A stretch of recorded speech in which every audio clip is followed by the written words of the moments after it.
जहां एक तरफ कानूनी कार्रवाई चल रही है नीट पेपर लीक मामले में, सरकार की तरफ से यह बार बार बताया गया कि लगातार कानूनी कार्रवाई चल रही है। प्रधानमंत्री नरेंद्र मोदी ने भी ये बात जाहिर की कि बहुत जल्द फास्ट ट्रैक गठित करके उन पर सख्त कार्रवाई की जाएगी, और जैसे ही ये ऐलान हुआ 12 घंटे के भीतर फास्ट ट्रैक कोर्ट का गठन भी कर दिया गया।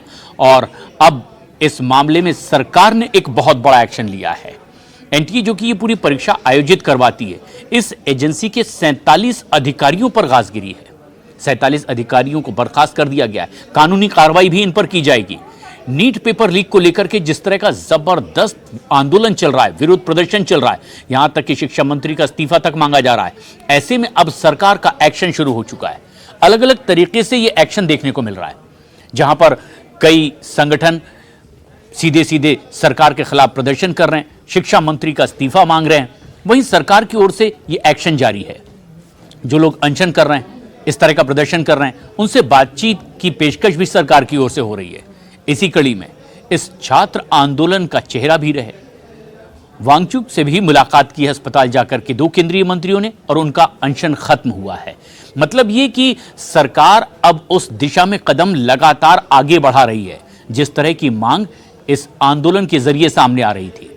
जहां सोनम वांगचुक कई अलग अलग तरह की मांग सरकार के सामने रख रहे थे, उसके बाद वो अनशन पर लगातार बने हुए थे, उनका स्वास्थ्य बिगड़ा और आखिरकार जंतर मंतर से उन्हें अस्पताल ले जाया गया कोर्ट के आदेश के बाद, और अब वो सरकार की बात मानने तैयार हुए और सरकार ने भी उनकी कुछ शर्तों को माना है। आखिरकार उन्होंने अनशन खत्म किया। लेकिन बात सिर्फ इस तरह के प्रदर्शन और आंदोलनों पर ही नहीं जुड़ी है, बल्कि अब सरकार ने सख्त एक्शन लेना भी शुरू कर दिया है।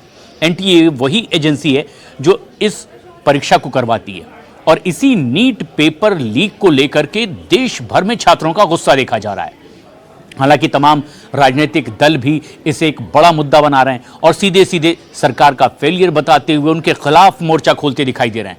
लेकिन सरकार ने फोकस किया हुआ है कि आखिर नीट पेपर लीक को लेकर के किस तरह की कार्रवाई आगे की जा सकती है, और उस दिशा में ये एक बहुत बड़ा कदम माना जा रहा है। सरकार ने एनटीए के 47 अफसरों को बर्खास्त कर दिया है, और ना सिर्फ उन्हें हटाया गया है बल्कि उन पर कानूनी कार्रवाई भी आगे होगी। किस तरह से वो उस पूरी कार्रवाई के दायरे में आ सकते हैं, इस पर भी अब कदम आगे बढ़ाए जाएंगे। सबसे खास बात यह है कि नीट पेपर लीक, इसके बाद लोगों का गुस्सा, हालांकि सरकार ने नेट की री एग्जामिनेशन करवाई, उसके बाद उसके रिजल्ट्स भी आ गए, बड़ी तादाद में छात्रों ने इसमें अपनी सफलता का हासिल की, लेकिन इसे एक बड़ा मुद्दा भी बनाया गया, ये कहकर कि इकलौता ये नीट का पेपर लीक नहीं हुआ, बल्कि इससे पहले भी कई और ऐसी ही परीक्षाएं लगातार इसी तरह से शिकार होती रही और कई और पेपर लीक हुए। अब इस बीच जबकि इस तरह के विरोध प्रदर्शन ने एक बड़े आंदोलन का रूप ले लिया, और वैसे आंदोलन के मंच पर कई राजनीतिक दल सीधे सहभागिता करते दिखाई दिए। अब सरकार का भी सख्त एक्शन दिखाई दे रहा है, और सरकार ने इसी कड़ी में ये एक बड़ा फैसला इस वक्त किया है। एनटीए वो एजेंसी जो इस तरह की परीक्षाओं को आयोजित करवाती है, उसके लिए जिम्मेदार है। इसके 47 ऑफिसर्स को बर्खास्त कर दिया गया है, और ये एक बड़ा एक्शन लिया गया है। सिर्फ इतना ही नहीं किया गया है, वो किस तरह से इस पूरी कार्रवाई के कानूनी दायरे में आ सकते हैं, किस तरह से उन पर बड़ा हमला किया जा सकता है, ये भी अब आगे भविष्य में हो सकता है। लेकिन जो सबसे खास बात है वो ये है कि सरकार ये अब बताने की कोशिश भी कर रही है कि किस तरह से लोगों की, प्रदर्शनकारियों की जो मांग है, उस दिशा में अब सख्त कदम उठाए जाने लगे हैं। 47 अधिकारियों की जो बर्खास्तगी है नीट परीक्षा के पेपर लीक के मामले में, इसे लेकर के प्रधानमंत्री नरेंद्र मोदी ने यह भी कहा है कि जिस तरह की ये घटनाएं सामने आ रही है, ऐसा भविष्य में ना हो, इसके लिए सख्त कानून बनाने की भी जरूरत है। और इसी दिशा में रात को ही उन्होंने एक वीडियो संदेश के जरिए उन तमाम प्रदर्शनकारियों, युवाओं और उन परीक्षार्थियों तक ये संदेश पहुंचाने की भी कोशिश की कि भविष्य में ऐसा ना हो, इसके लिए सरकार सख्त कदम उठाएगी। कैबिनेट की एक अहम मीटिंग इसी के संदर्भ में, और इसमें कुछ अहम फैसले भी। साथ ही साथ ये बात भी कह दी गई कि पिछले 2.5 महीने के भीतर लगातार इस पर कार्रवाई हुई है, लोग पकड़े गए हैं, जेल के भीतर वो डाले गए हैं, कानूनी कार्रवाई उन पर की जा रही है। लेकिन फास्ट ट्रैक कोर्ट का गठन करने की बात प्रधानमंत्री नरेंद्र मोदी की ओर से की गई, और फिर उस ऐलान के महज 12 घंटे के भीतर ही फास्ट ट्रैक कोर्ट का गठन किया गया है और अब उस कोर्ट में ये कानूनी कार्रवाई लगातार तेजी से आगे बढ़ेगी और एक समय सीमा के भीतर तेजी से इस पर एक्शन लेते हुए सुनवाई करते हुए इन दोषियों को सजा दी जाएगी। तो जहां एक तरफ ये कानूनी कार्रवाई आगे बढ़ रही है जो अपने तमाम पेचीदगियों से होकर के गुजरेगी, जिन पर आरोप लगेंगे उन्हें अपना पक्ष रखने का मौका दिया जाएगा और फिर उसके बाद किस तरह से उन पर आरोप सिद्ध होते हैं उसके मुताबिक जल्द से जल्द उन्हें सजा भी दी जाएगी। लेकिन वहीं दूसरी तरफ सरकार का ये एक बड़ा एक्शन है और इसी तरह की कमोबेश कई मांगे इन प्रदर्शनकारियों की भी रही है।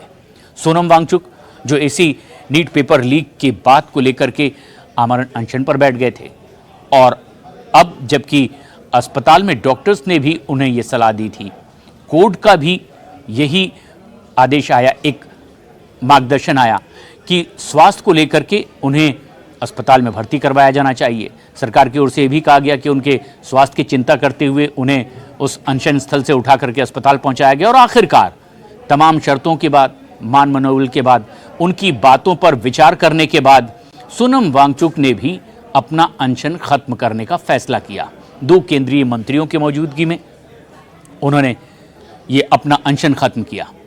हालांकि ये सबसे खास बात रही कि जिस तरह से इस प्रदर्शन की शुरुआत हुई, इस विरोध प्रदर्शन में जहां पर सीजेपी एक बड़े संगठन के तौर पर सामने आया जिसमें उसने कहा कि ये नीट पेपर लीक को लेकर के छात्रों की मांग उठाते हुए ये कॉकरोच जनता पार्टी जंतर मंतर पर प्रदर्शन करने के लिए बैठी।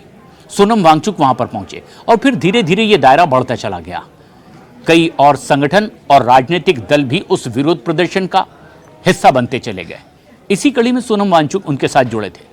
लेकिन अब जबकि कुछ राजनीतिक दल जो उन्हें समर्थन देने के लिए पहुंचे थे वो अब एक अलग लाइन लेते दिखाई दे रहे हैं। संसद से लेकर सड़क तक उनकी एक ही मांग है कि पहले शिक्षा मंत्री धर्मेंद्र प्रधान इस्तीफा दें और अब ये लड़ाई एक तरीके से राजनीतिक रूप भी अख्तियार कर चुकी है, जैसा कि संसद में साफ तौर पर दिखाई दिया, क्योंकि संसद का मानसून सत्र चल रहा है और यहां तमाम राजनीतिक दल, खासतौर पर विपक्षी दल, इसे एक बड़ा मुद्दा बनाए हुए हैं। जहां सरकार ने बताया था इस मानसून सत्र से पहले कि 8 एक बड़े अहम बिल आने वाले हैं और इसी कड़ी में एक बेहद खास बिल वंदे मातरम से जुड़ा हुआ वो संसद में पेश कर दिया गया। लेकिन इस पर आगे चर्चा हो इससे पहले विपक्ष लगातार सदन की कार्रवाई शुरू होती ही हंगामा करने लगा और ऐसा ही आज भी हुआ। लेकिन अब अगले हफ्ते पर यह मानसून सत्र की कार्रवाई टल गई है, लेकिन सरकार की कार्रवाई लगातार जारी है। सरकार की ओर से यह बताया भी जा रहा है कि कैसे सख्त कदम उठाए जा रहे हैं और ना सिर्फ इस नीट पेपर लीक मामले में सरकार यह कदम उठा रही है, बल्कि भविष्य में ऐसा और ना हो, यानी इन अभ्यर्थियों के अलावा बाद में भविष्य में अगले साल उसके बाद और परीक्षा देने वाले अभ्यर्थियों के साथ इस तरह की परेशानी ना आए, फिर किसी तरह से और पेपर लीक ना हो सके, उस पर किस तरह से सख्त कार्रवाई की जा सकती है, इसके लिए क्या बंदोबस्त किए जा सकते हैं। सरकार उस दिशा में कार्रवाई आगे करती दिखाई दे रही है। इसी कड़ी में एनटीए के 47 अधिकारियों को बर्खास्त कर दिया गया है। उन पर ना सिर्फ ये कार्रवाई की गई है कि उन्हें हटाया गया है, बल्कि अब वो पूरी जांच पड़ताल के कानूनी कार्रवाई के दायरे में भी लाए जाएंगे। लेकिन अब इसमें सबसे अहम बात यह है कि सरकार ने इस दिशा में जो सबसे अहम बात कही है वो ये कि इस पर कैबिनेट में चर्चा हो चुकी है और अब एक सख्त कानून लाने की बात हो चुकी है। 10 करोड़ रुपए तक का जुर्माना, 10 साल तक की सजा का प्रावधान अगर पेपर लीक कोई करवाता है, और इस तरह के सख्त सजा के प्रावधान से शायद इस पर लगाम लगाई जा सकती है।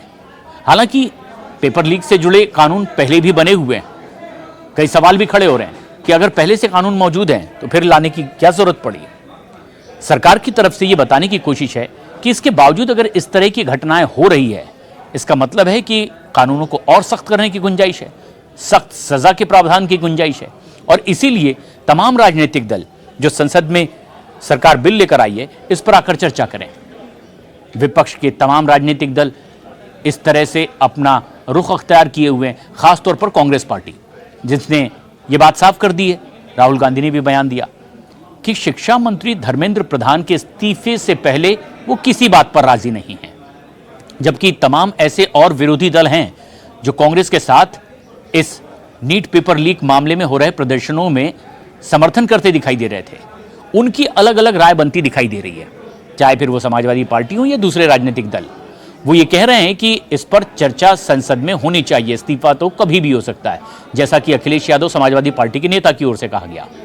लेकिन अब सरकार न सिर्फ संसद के भीतर इस पर चर्चा करके नए कानून की बात कर रही है, बल्कि वो अपने स्तर पर अधिकारियों पर भी सख्त कार्रवाई कर रही है। हालांकि इसमें दलील ये भी दी जा रही है कि सीधे शिक्षा मंत्री इस तरह की पेपर लीक की गतिविधि में शामिल नहीं होते, लेकिन विपक्ष की मांग यही है कि दायित्व तो उन्हीं का है, क्योंकि वो उस महकमे की अगुवाई कर रहे हैं, इसलिए जिम्मेदारी उनकी है। ऐसे में धर्मेंद्र प्रधान के इस्तीफे की मांग पर कांग्रेस पार्टी खासतौर पर अड़ी हुई है। कुछ और विपक्षी दल हैं जो चाहते हैं कि इस मसले पर संसद में चर्चा होनी चाहिए। सरकार ने लगातार ये बात साफ की है कि नीट पेपर लीक जैसे मसले पर जो सरकार कार्रवाई कर रही है, पिछले 2.5 महीने में जो सख्त कार्रवाई हुई है, उन्हें जेल भेजा गया है जो इसमें आरोपी हैं, और अब उसके बाद एनटीए के भी 47 अधिकारियों को पद से हटा दिया गया है। सरकार का कहना है कि इस तरह की सख्त कार्रवाई आगे भी जारी रहेगी।